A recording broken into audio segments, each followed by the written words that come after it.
square plus qx plus r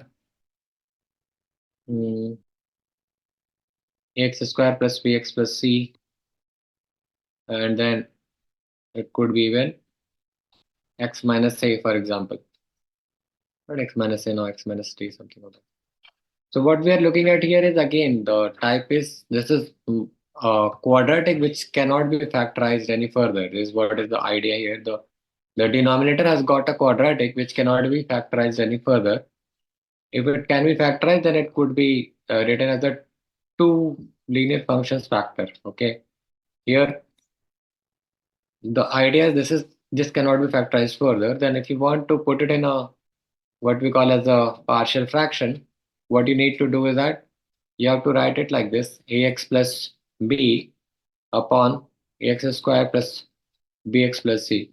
So the idea is that the degree of this has to be less than, just less than 1, as in, like, if it is 2 second degree, then it has to be first degree. And then the other one would be c upon x minus t, because here the degree is 1, so it should be degree 0. Here it is degree 2, so it should be degree 1. Okay. Yes, So, sir. I mean, if it is multiple of such ones, right? If you got multiple of such uh,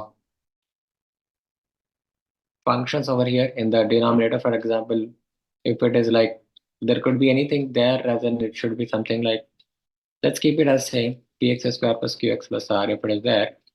And then in the denominator, if you got something like ax square plus bx plus c, and then you've got maybe dx square plus ef plus ex plus g.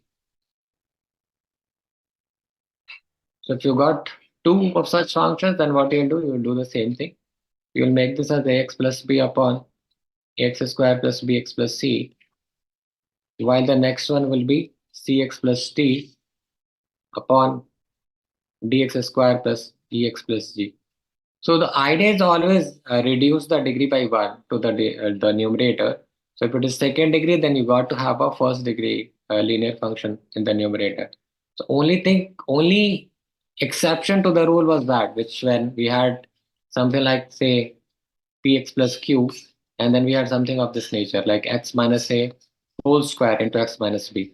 Now in that case, like for the first one, like a upon x minus a, we used to do. But for the second one, what we used to do, we again used to have this b upon x minus a whole square. Though here the degree of this is 2, but here again we would take the degree as 0 itself. So this is the only rule to that partial fraction. Other than that, every place else you will be having the uh, numerator having a degree just less than 1. 1 degree less than the denominator is what you'll be having. So that's how you can remember. Okay. So these are the two types which you have, I think. So, so in this case, what I have done, as you can see, this x square plus 4x minus 9, which is there, right? When I'm looking at that, denominator of this is actually x square plus 4x plus 9. So here the numerator will be having a linear function, an equation of first degree. Okay. Here it is a first degree equation. So here it will be 0 degree. If it is a first degree, then it will be a 0 degree. Okay.